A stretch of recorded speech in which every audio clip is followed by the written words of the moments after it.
因为你那个我们教你嘞。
Olivia 有在现场吗 ？Olivia 有在现场吗？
Olivia 在场吗？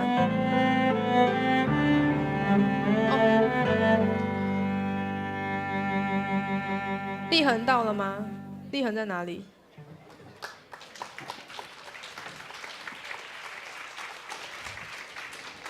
好，那我们的讲座即将在3分钟后准时开始。那请在座的各位将手机关机或者是调至静音。那讲座进行中可以拍照或摄影，但是请勿使用闪光灯或是会造成讲座干扰的设备。那届时场内禁止饮食，可以使用保温瓶或者是有瓶盖的白开水。那如果在讲座中途需要使用洗手间的话，可以从会场的左边跟右边的门出入。谢谢大家的合作。那我再提醒一下那个关于翻译耳机的部分。那翻译耳机必须在使用结束后于原本大家进来的报到处那边归还给工作人员回收。那耳机都有消毒过，所以大家可以放心使用，或是各位也可以使用自己的耳机。那无线的频道为88.1，那也可以自行使用手机接受讯号。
和平饮食亚洲巡回系列讲座，纯素觉醒世代对话，青少年与塔托博士对谈讲座正式开始。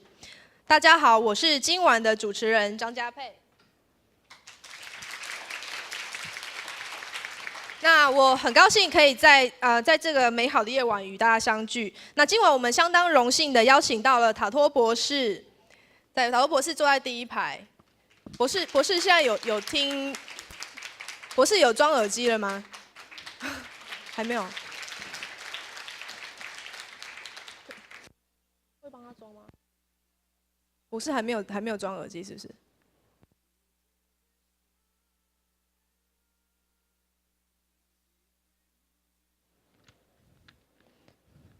啊。那今天我们相当荣幸的邀请到了塔托博士，以及我们待会即将有11位的贵宾来为大家上台做分享。那今晚我来这边先跟大家报告一下今晚的活动流程。那首先我们会由塔托博士为大家带来20分钟的专题演讲。那再来我们将依序进入素食少年、还有青年代表以及纯素推广青年的分享。那在每一个阶段的贵宾分享之后呢，塔托博士即将为各位贵宾刚刚分享的贵宾进行点评以及回答贵宾的问题。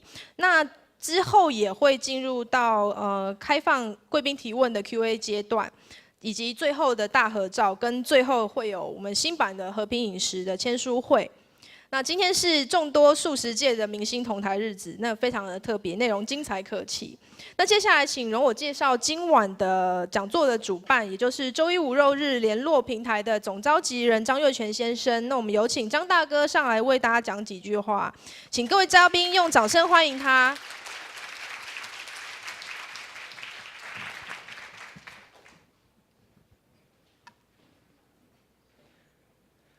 大家好，好。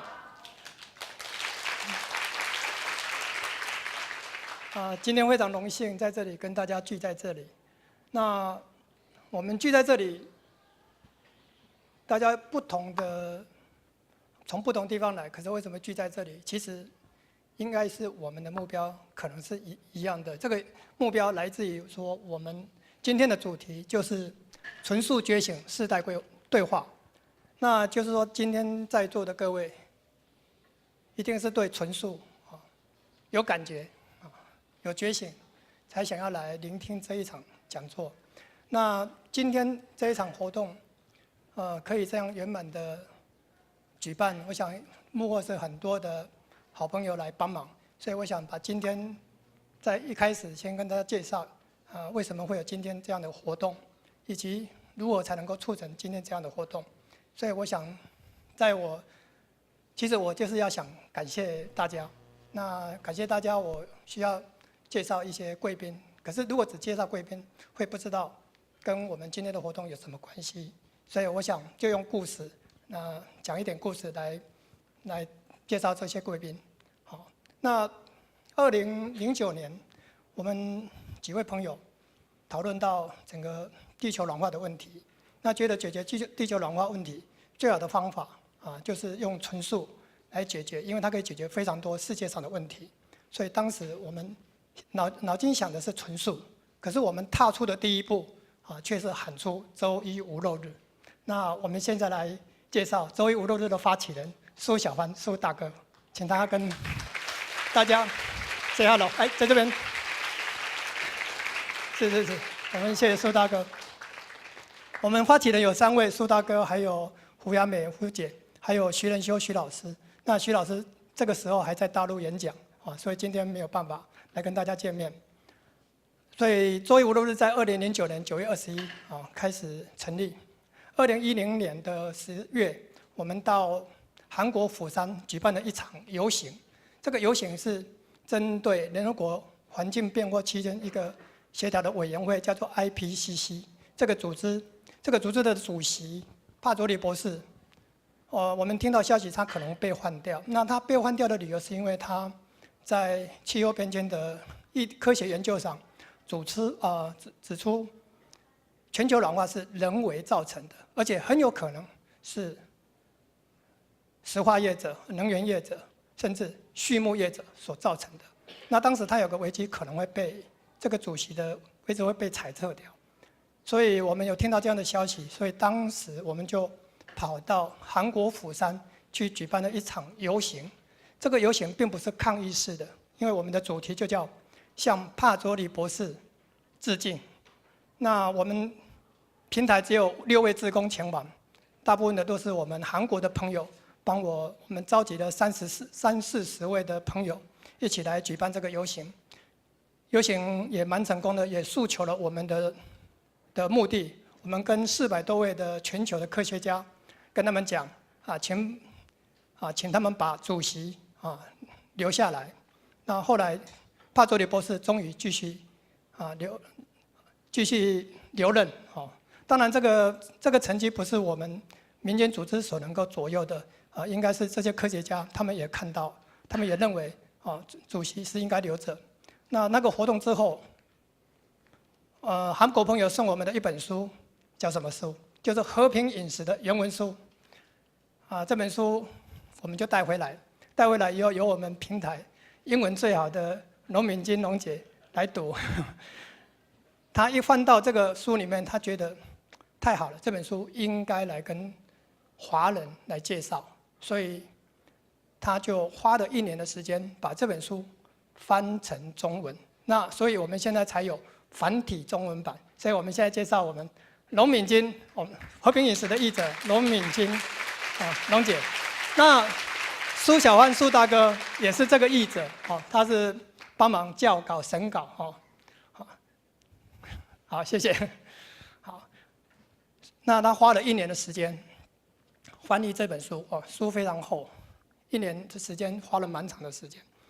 那在2012年3月底4月初，由我们城邦原水文化出版社把它出版，所以我们现在也谢谢这个远水的总编辑林小玲啊，谢谢。所以我们在2012年的时候，《和平饮食》繁体中文版正式发行。那到了2014年的1月，塔多博士第一次来到台湾。那当时我们也办了几场讲座。那当时有佛光山、慈济、福智这几位宗教的朋友来办了一些活动。那今天在场的，我们有看到台湾素食营养学会。那当时在新店慈济医院也办了一场讲座。我还记得博士说，他39年来从来没有进过医院，就是那一次才进到医院演讲。所以我们现在介绍台湾素食营养协会秘书长邱雪婷跟他的团队依萍、廷玉，跟大家打个招呼，谢谢他们。3年前塔多博士来台湾的时候，那一场的纯素讲座其实影响了非常多人。我们看到现场有很多好朋友，其实都在那个时候吃纯素的。我们今天举一个例子，Golden 于金龙先生来，跟他好，那个益达创新董事长，为什么介绍他？因为塔托在我们办讲座的那期间，他是陪着塔托，那几天他还没有吃素，结果在塔托要离开台湾的前一天晚上。他跟塔多讲，从今天晚上开始起，他要开始 vegan。从那个时候，他就真的开始 vegan， 而且非常的积极推广 vegan。所以我们也再次替这个 Golden 鼓鼓掌。谢谢。那因为有了那一次的那一次其实也认识了非常多的好朋友。那2016年。我们塔多博士再度来到亚洲那这一次的亚洲行程完全由我们新觉醒文教基金会来承办，那么花了很多时间，所以我们现在在介绍新觉醒文教基金会的执行总监娜娜在吗？好，以及他的团队有 Andy 有 Brian 跟梓彤，好，谢谢他们。那在整个今年的行程里面。塔多博士的第一站其实是到中国大陆，中国大陆是由于律博士来承办的。那于律博士今天也到场，我们也来跟大家介绍他，跟大家认识一下于律博士。于律博士这一次非常的疯狂听说12个城市，13天12个城市20场。13天12个城市20场所以这一次办完了以后，他另外一个封号叫疯子我们也谢谢他办了这个在这么短的时间里面办了这么多讲座。那到了台湾由我们这个新觉醒继续办。那今天是由我们周一无肉日跟新觉醒合办。那明天还有一场11月29号在台大。也是我们新觉醒跟我们朱建华博士，也就是国际我们来介绍国际志愿者联盟主席朱建华朱博士，跟他的执行长高秀忠高执行长，好，谢谢。好，那今天的因缘是来自于有一天我们在承办整个行为讲座的时候，有一天有个好朋友跟我讲，我们是不是应该让塔托博士来跟青少年对一下话？我当时听到以后，觉得说应该如此，所以当时马上就呈现今天要办的这个讲座程式。我们找出了少年组、青年组也有社团的青年组，跟已经在推 vegan 的青年组，也就在当下的他那一句话就已经触动了我要去把今天的讲座形式变成今天的模式。那这个就是我们今天的协办单位元和食堂。那元和食堂呢，我们的店长一个还有Vivian 杰玲，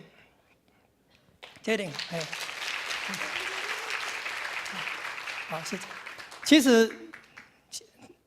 其实他的背后其实是有个很重要的老板可是他们因为很低调，他叫我说不要介绍他们。其实今天这一场是完全来自于他们的一个发想那元和师长跟我们道和集团的严新庸严总经理也在这里，我们也跟大家介绍他们一下。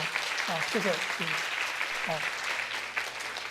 好，那因为时间的关系，我们太多现场有太多好朋友，太多贵宾，太多促成今天这个讲座的很多朋友们，实在很抱歉没办法一一的介绍，所以纯素觉醒在我们这一代人我们都一直在走着，但是我们今天最主要的目的是我们要让年轻人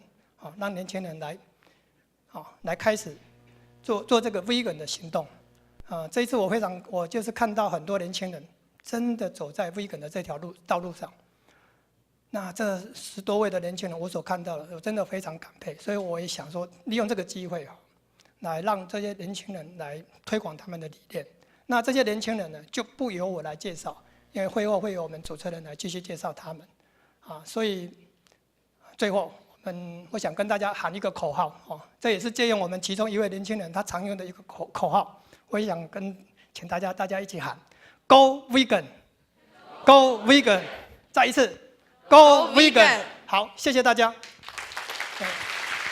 非常感谢张大哥的精彩致辞。接着，让我们用更热烈的掌声欢迎远渡重洋来到台湾与各位分享蔬食经验的国际蔬食教父威尔塔托博士上台。塔托博士，请上台。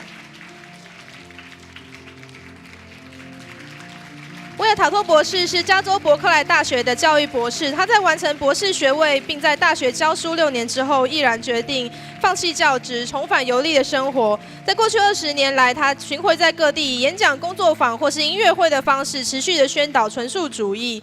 那塔托博士他同时也是一位专业的钢琴家与作曲家，著有被誉为素食者圣经的《和平饮食》一书，该书译为亚马逊畅销排行榜的第1名。那透过和平饮食，仔细的分析了食物的选择及对人类的意识、身心灵、环境、生态、社会、文化以及人际关系所造成的各种深远影响。博士认为，我们压迫其他物种是现今世界上各种问题的真正原因。人类唯有改变饮食，才有未来。那接下来时间，请博士来为我们做分享。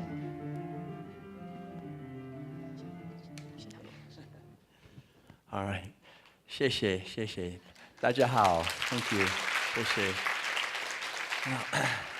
So I'm really delighted that we're able to come together for this meeting this evening.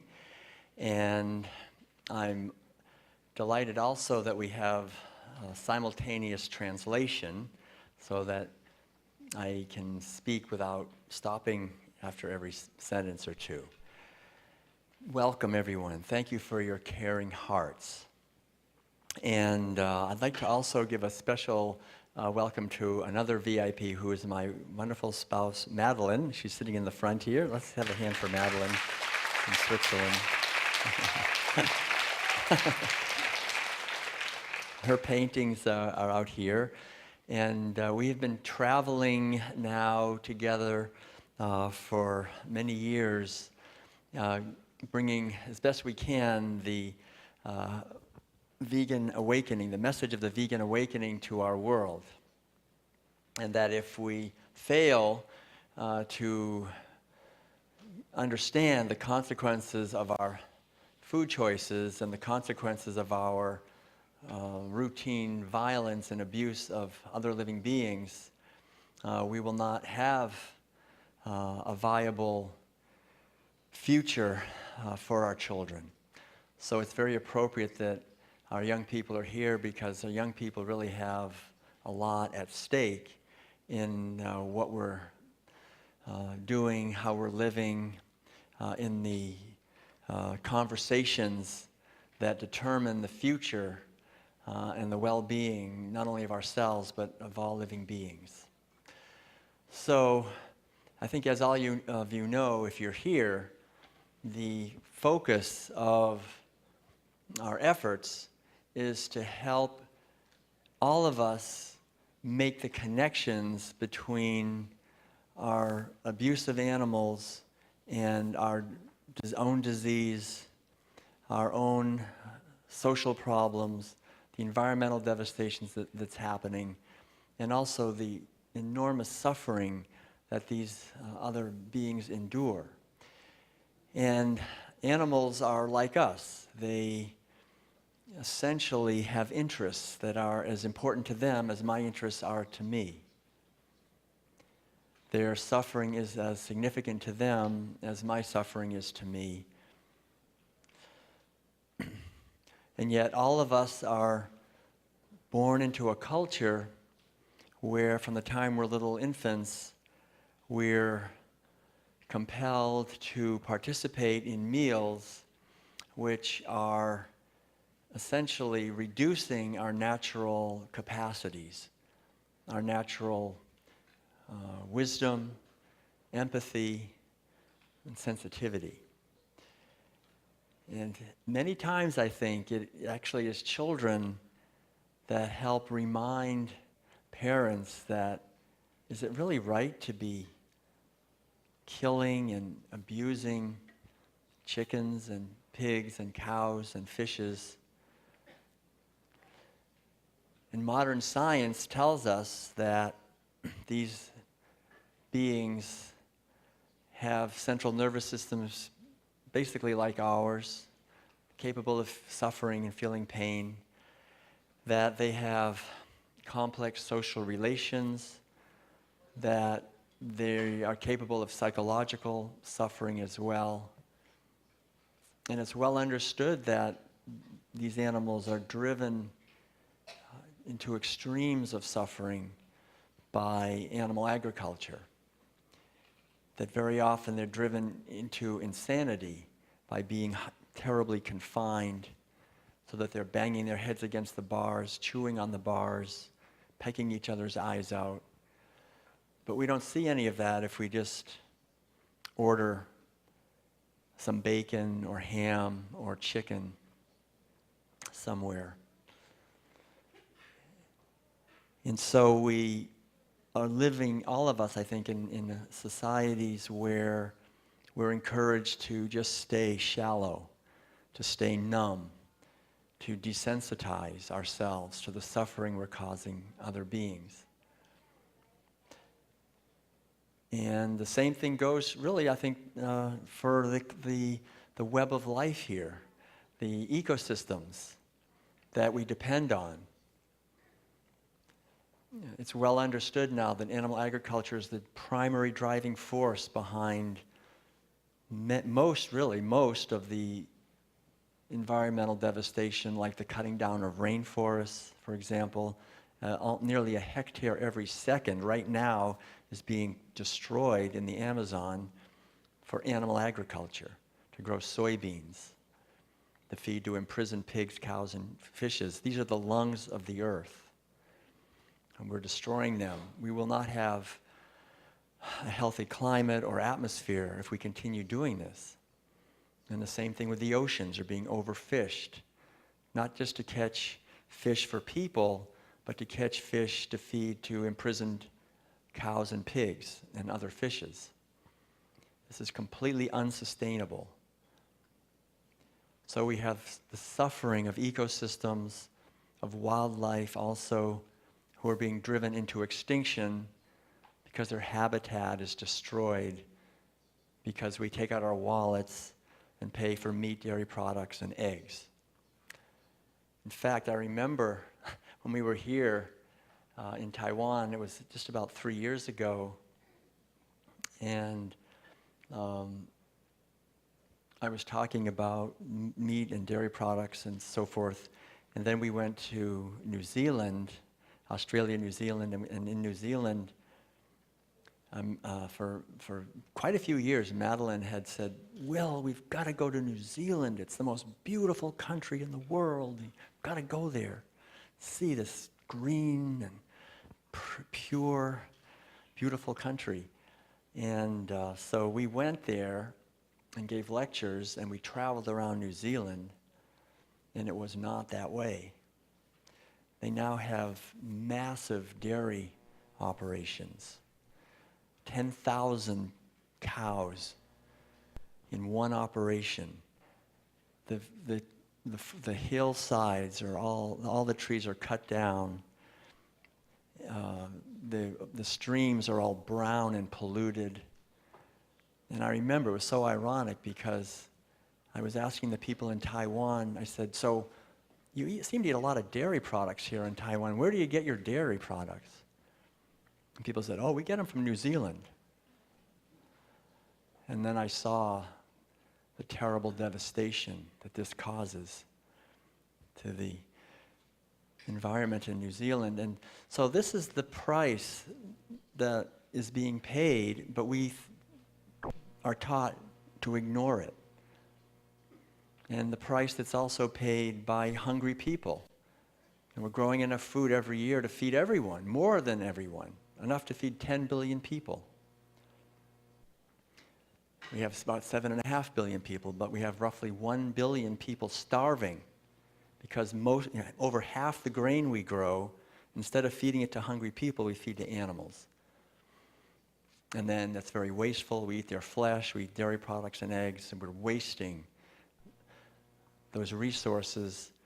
And it's well understood that it's food shortages that are the primary cause behind conflict and war and refugees. So again, it goes back to animal agriculture. There's such good news implicit in all of this, that we can become not only more aware ourselves and much healthier ourselves. The last time I was here, it was 39 years since I've been to a hospital, so now it's, I guess, close to 42, 3 years later. But we can not only be healthier and have and we can clean up and allow the oceans and the rivers and the forests to heal. We can allow our society to heal. We can feed everyone. We can stop forcing people to stab animals all day and to abuse them and to pay for that and to eat that and to feed that to our children and cause illness and destruction, which essentially only enriches a tiny wealthy elite, actually. So to understand that if we are serious about making positive changes, each one of us can make an effort to understand the consequences of animal agriculture, which very often we don't read about in the newspapers or hear about on television, unless we watch maybe Da'ai TV or some of the more progressive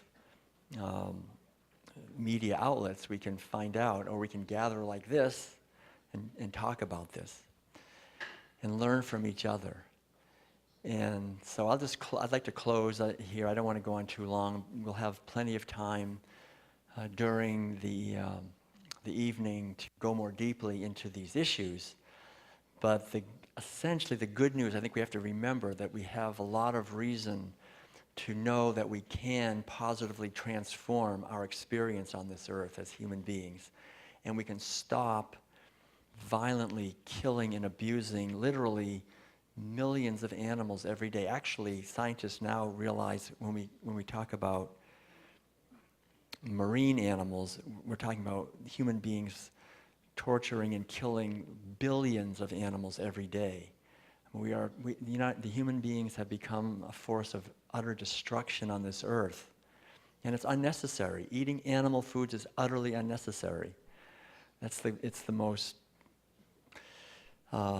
glorious realization that all of us have been given this precious gift of a human body that does not require any animal to suffer to get all the nutrients that we need to celebrate our lives here.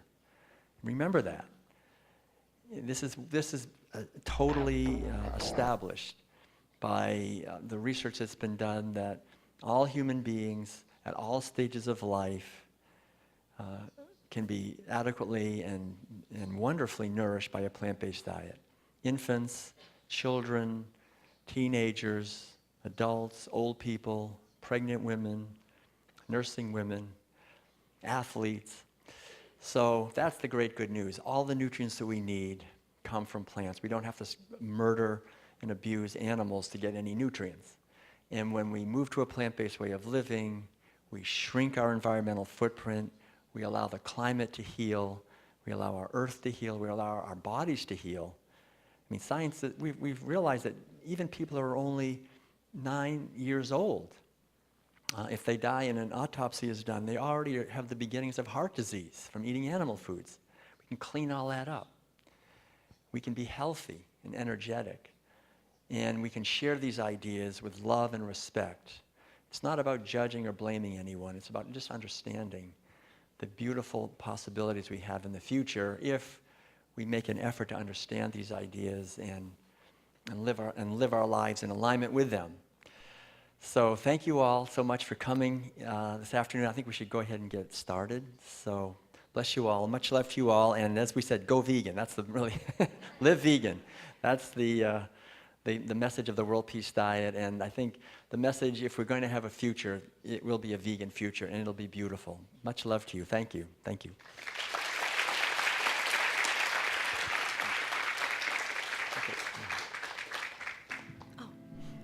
我们非常感谢博士精彩的演说，那请博士可以就座。